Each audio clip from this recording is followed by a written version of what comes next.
I'm Nicole. I still remember the day when my sister, Sarah, was escorted out of the hospital board meeting by security.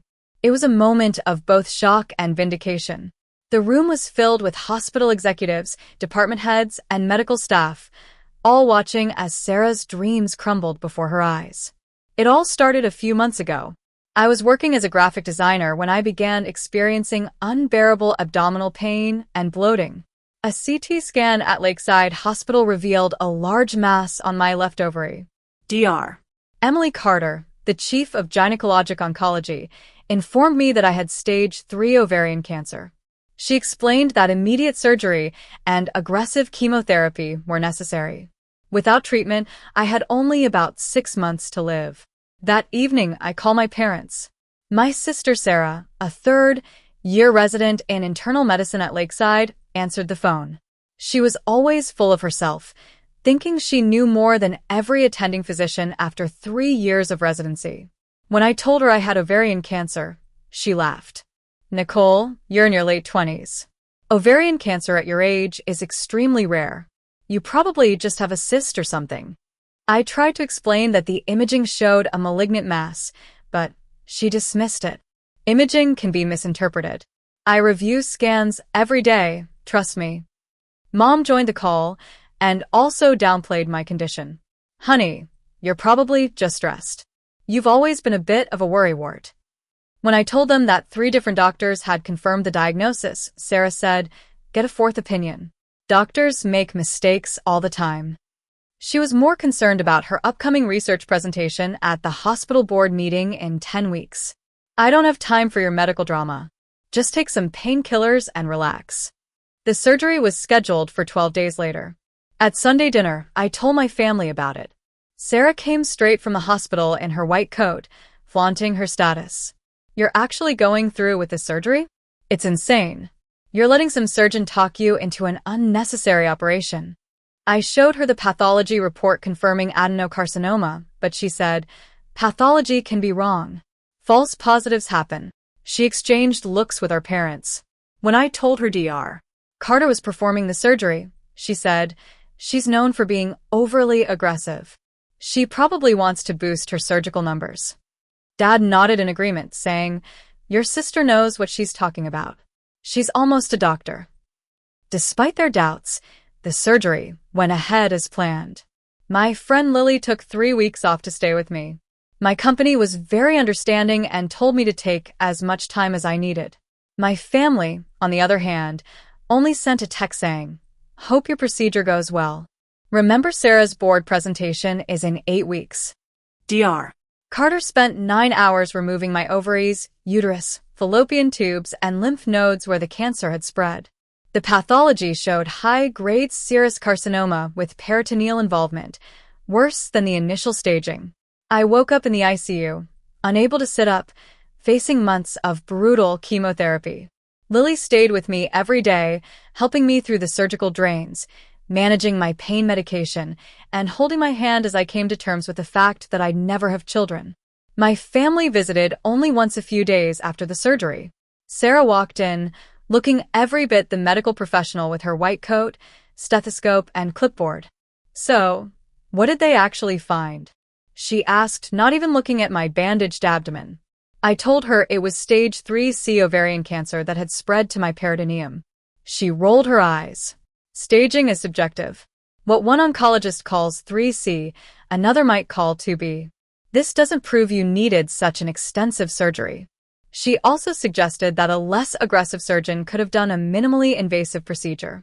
When I told her I was starting chemotherapy in 3 weeks, Mom looked concerned. Honey, that seems excessive. Sarah was firm. Pathologists protect each other.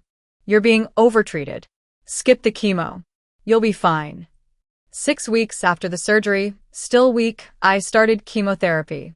The carboplatin and paclitaxel made me vomit for days, left my hands and feet numb, and made me lose my hair. Lily coordinated care with our friends, while my family only called twice, both times about Sarah's board presentation. Nicole, Sarah's presenting her research. The whole board will be there, including the CEO. We need you, they're looking healthy. I told them I was on chemotherapy, but they said it was my choice and that I should support Sarah. 8 weeks into treatment, I was hospitalized for neutropenic fever, a life-threatening complication. Dr. Carter admitted me directly to the oncology floor where Sarah was rotating. When Sarah saw me, she was annoyed.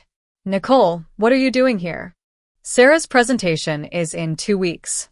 You don't have time for this hospital drama." Dr. Carter explained that I had neutropenic fever, a potentially fatal complication. Sarah waved it off. "Neutropenic fever happens to lots of chemo patients. It's not that serious. Nicole's always been overdramatic about her symptoms." Dr. Carter showed her my medical records. "Your sister has a documented absolute neutrophil count of 200. She's severely immunocompromised and at risk for sepsis." But Sarah still insisted that I was faking to get attention before her presentation. Dr. Carter was furious. She sat beside my bed and asked for my permission to present a case study on dangerous medical arrogance in residents at the hospital board meeting. I agreed. 2 weeks later, I was still weak but stable enough to attend the board meeting. Lily drove me to Lakeside's main conference room. Sarah was sitting near the front, confident and prepared for her presentation. Dr. Carter opened the meeting.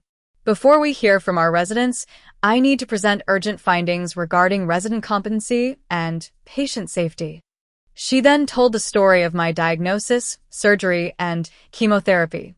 She showed my imaging, surgical photos, and pathology reports. She revealed that my sister, a third-year internal medicine resident, had dismissed my cancer diagnosis, told me to cancel surgery, and said chemotherapy was unnecessary. She also mentioned how Sarah had claimed I was faking when I was hospitalized for neutropenic fever. The room erupted in whispers. Sarah's face went white.